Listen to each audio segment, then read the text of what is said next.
I can eat some candy. Nigga, this shit ain't healthy.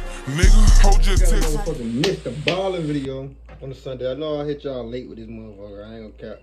I know I've been late, man. I know I'm late than the motherfucker. But yeah, man. I don't try to always do video first anyway, you feel me? So yeah, man. We got even skeptics who can't explain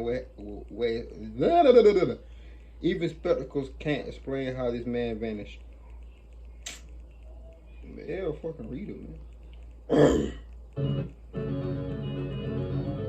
On the afternoon of June 6, 1980, a 56-year-old man named Zygmunt Adamski, who just went by Ziggy, was having a late lunch with his wife and his cousin inside of Ziggy's little brick house in the English village of Tingley. That day had been a particularly stressful day for Ziggy and his family because the following day was Ziggy's goddaughter's wedding, and Ziggy was very close with his goddaughter. Ziggy and his wife couldn't have kids because of medical issues, and so his goddaughter had basically become, at least in Ziggy's mind, like his own daughter. And so in fact, at her wedding, Ziggy was going to be walking her down the aisle. And while Ziggy was really excited about this, he was also very stressed out that he was going to screw it up. And so he had gone over and over, what responsibilities he had as part of the wedding party. And he had this little speech he had to give that he had rehearsed 50 times, he had written out. I mean, he was ready, but he was very much in his own head about something potentially going wrong that he would be responsible for.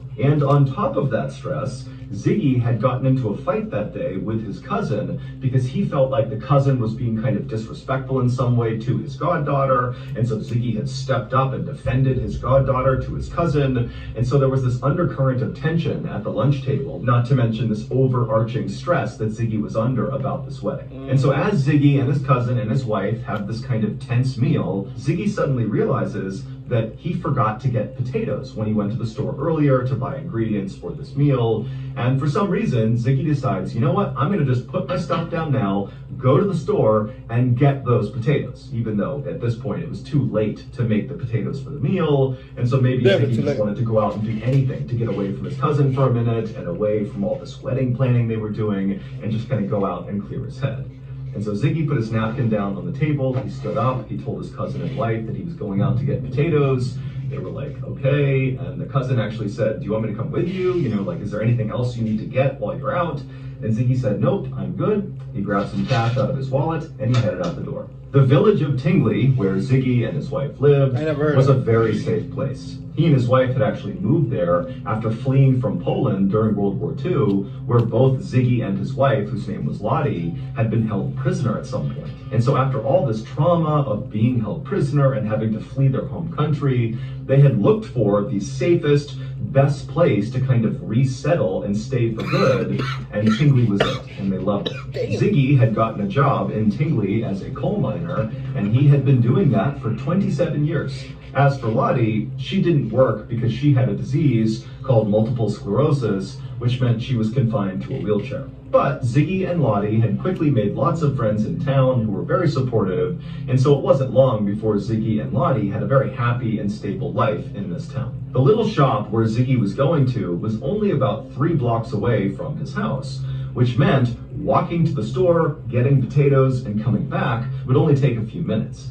And so Lottie and the cousin back home, they expected to see Ziggy really come back within 10-15 minutes. But when he didn't, and after about 30 minutes went by, Lottie actually got really concerned because Ziggy was just not the type of person to do stuff unannounced. He was incredibly methodical, he was very punctual and reliable, and so being late from this little trip to the store was just so uncharacteristic that Lottie told the cousin, hey, you go to the store and see if Ziggy is there, see what's going on here. Ziggy had worked in the coal mine for nearly 30 years, and he had some serious lung issues from breathing in all of the coal, and so Lottie was thinking, maybe he collapsed or something along the way from these But when the cousin got to the shop owner told the cousin that they had seen Ziggy. He had come in about 25 minutes earlier, he had bought a bag of potatoes, seemed totally normal, everything was fine, and he had left, walking back in the direction of his home. And so the cousin thanked the shopkeeper and then left and began jogging back towards Ziggy's house,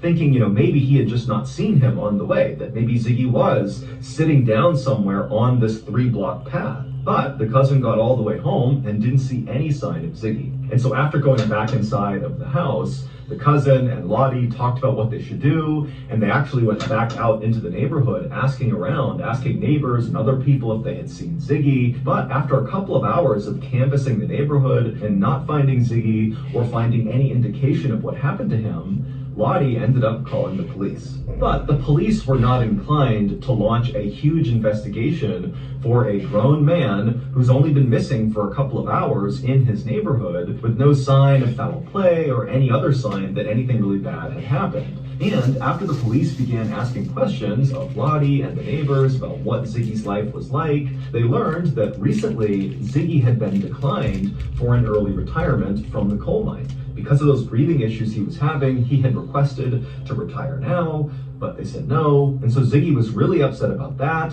He was really stressed about this wedding of his goddaughter the next day. He'd been fighting with his cousin. Also, Ziggy was basically taking care of his wife in his wheelchair all the time. And so because of all these stressors in Ziggy's life, the police started to wonder if maybe it was possible that Ziggy had not been going to get potatoes, but in fact was just kind of abandoning his family. And so ultimately, on the day that Ziggy went missing, the police told Lottie and Ziggy's cousin that they should just sit tight, see if he comes back tonight, and if he doesn't, go to the wedding tomorrow, because Ziggy is so close with the goddaughter. If he's having some sort of issue right now, he's very likely to come back for something as significant as this wedding. And so Lottie and Ziggy's cousin stayed at the house all night. Ziggy did not come back, they didn't hear from him, and the next day they went to the wedding, but Ziggy didn't show up for that either, even though he's supposed to walk his goddaughter down the aisle. And so after coming back from this wedding, Lottie called the police, she called local hospitals, she talked to all of her neighbors. I mean, she really put out like an all-points bulletin to everybody in the area that something terrible has happened to Ziggy and we need to find him. But despite police beginning to lean into this and her neighbors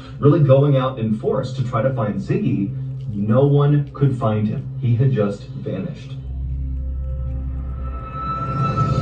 To reintegrate totally normal, and everybody else was dealing kind of caught. You can't follow that shit. Shit out there,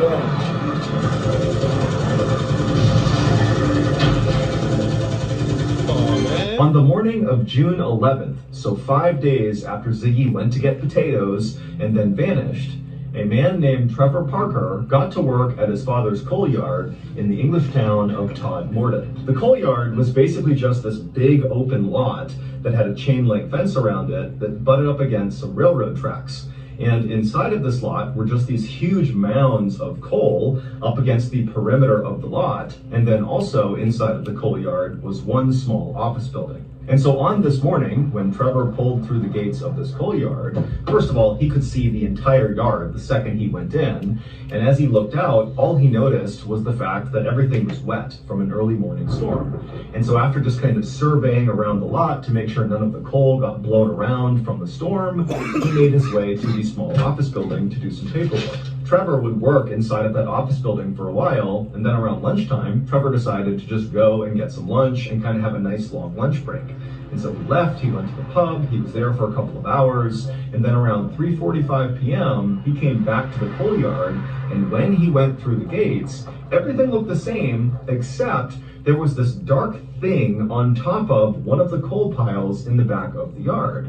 Now, Trevor didn't know if he had seen it when he had first arrived that morning or if it was new, but whatever it was on this pile, it immediately caught Trevor's attention. And so after parking his vehicle, Trevor began walking over to this 12-foot tall coal pile with this thing on it, and when he got about 30 feet away from it, he realized he saw someone's shoe, that this dark figure was a person, and right away Trevor started rolling his eyes because there was a group of homeless people that lived near the railroad tracks just outside the coal yard, and it wasn't uncommon for them to get really drunk and then wander their way into the coal yard where sometimes they would fall asleep. And so Trevor's thinking, okay, clearly one of these drunk homeless people has found their way into the coal yard and they've passed out on top of this pile of coal. And so instead of going over and talking to this person directly, Trevor just turned around, went back inside of the office building, and he called for an ambulance. The ambulance arrived a few minutes later. They did not have their sirens on. They didn't come flying into the yard. This was a routine thing they were doing. They were scooping up a drunk and bringing them back to the hospital. And so when the medics got out of their ambulance and Trevor directed them over to the proper coal pile, they were just cracking jokes along the way. This was not a big deal. When the two medics got to the bottom of the coal pile, one of them began climbing up the coal to go see this drunk person and get them down. And so Trevor, as this is happening, he walked a little bit closer, and when he did, he realized that the person who had fallen asleep on the coal, they had really nice pants on, like tailored pants. They were certainly not what Trevor expected this person to be wearing. But before Trevor could even really react to the clothes this person had on, the medic who had climbed up had finally reached this person. They reached down and began trying to move the person around.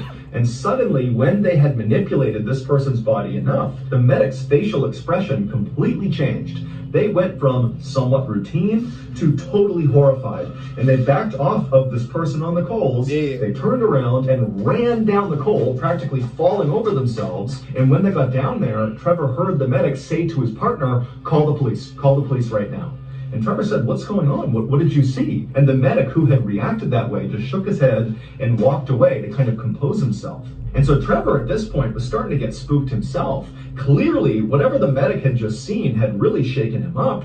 And so Trevor just kind of stood there while the other medic ran in and called police. And then a few minutes later, a police car came flying into the coal yard, and an officer named Alan Godfrey, along with his partner, got out of the car. And right away, the medic who had gone to the top of the pile and been freaked out by what he saw, walked over with a very ashen face and he told Alan Godfrey that something was terribly wrong with the person on top of this pile. And so Alan, not really sure what to expect, walked over with his partner to this coal pile, and with the medics and Trevor standing back, Alan, on his own, climbed up the coal and he looked down at this person. And what Alan saw was a man lying on his stomach wearing a beautiful three-piece brown suit.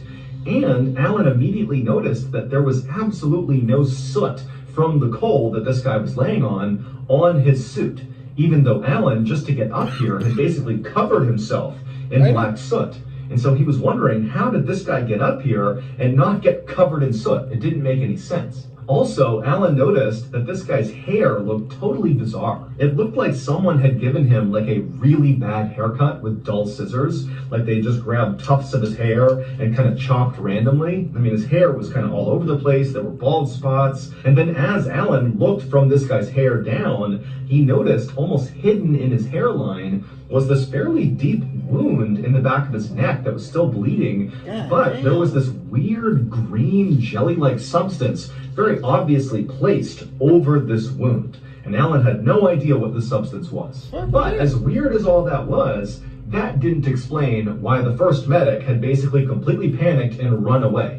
When Alan tried to roll this guy over onto his back to try to wake him up and see if he was okay, he rolled him over, and Alan got a look at this guy's face. And immediately Alan let go of him and kind of had to step back for a second because the guy's face was contorted in this frozen look of absolute terror. His jaw was open so wide, it was almost like his lower jaw was dislocated, and his teeth were baring, and his eyes were bulging out of his head. And so Alan quickly realized that obviously this was not just some drunk homeless person who passed out here. This was a dead person. And whatever happened to them must have been unbelievably terrifying to leave someone looking like that in their death pose. It would turn out this deceased man in the coal yard was Ziggy Adamski.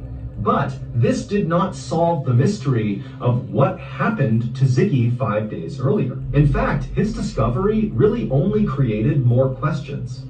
How to make this in 15 seconds. First, go to the App Store and download PixelCut. Next, add any photo. This town where this coal yard was, Todmorden, was located 25 miles away from where Ziggy lived. And as far as anyone knew, Ziggy didn't know anybody in Todmorden. So there was no reason for him to be there. And number two, when he had left to go get potatoes, he had been on foot. So did he walk 25 miles to this random town? Also, assuming he did just walk to this coal yard, This coal yard is a big, wide open lot that if you were standing anywhere near it, even outside the fence, you could look in and basically see the entire place. So it just seemed really unlikely that Ziggy could just walk into this very public open space and get to the top of one of these coal piles without somebody noticing him, whether that was Trevor or one of the other employees that were there, or one of the truck drivers that were in and out of there all the time, all day, doing deliveries, or the homeless people who were near the railroad tracks, or the people who rode the trains that passed by there every single day. I mean, there are a lot of eyes on this coal yard, but nobody saw Ziggy. It was like he just kind of appeared at the top of this pile. And again, even if Ziggy had managed to slip in and sneak to the top of this pile, why didn't he have soot from the coal all over his clothes? And if maybe he had been brought there, if someone had... Not gonna lie, I'm slick lost, but okay. Not lost, but I'm trying to see what happened to bro.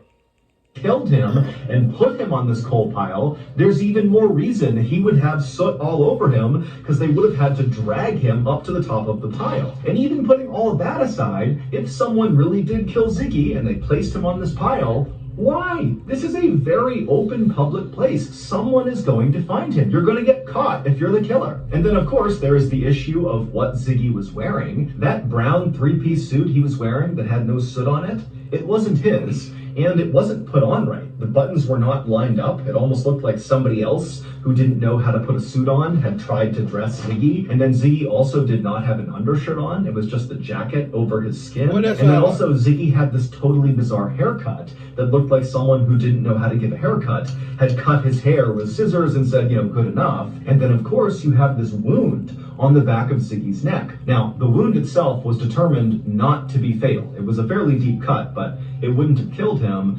However, the most significant part of that wound was that green jelly that had been placed across the back of it. During Ziggy's autopsy, they were unable to figure out what this green jelly was, and they ran dozens and dozens of tests on it. And also, during the autopsy, the coroner would determine that Ziggy had actually died the same day he had been found. So he was doing something for 5 days between going missing and being on this coal pile, but nobody knows what it was. And as for his cause of death, the coroner was not entirely sure, but it did seem like he died of a heart attack. The coroner would search all of Ziggy's body for signs of some sort of fight he might have gotten into, some sort of defensive wound on his body, but there was nothing. However, the coroner did find there were very small burns on the back of his neck that were caused by acid, but it was unclear how those got there. When they inspected Ziggy's stomach, they determined that he had been eating and drinking regularly, and so he was not malnourished, he was not dehydrated.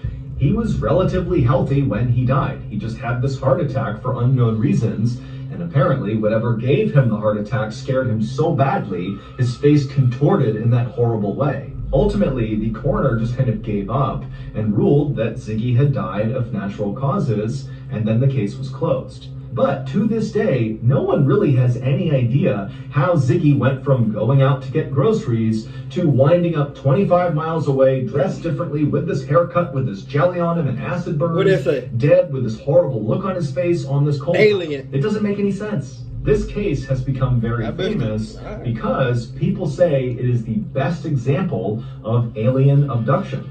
That Ziggy had left his house to get groceries, got abducted by aliens, and then over 5 days, these aliens did stuff to Ziggy, including cutting into his neck and dropping. Yeah, I better start believing these aliens. Alright.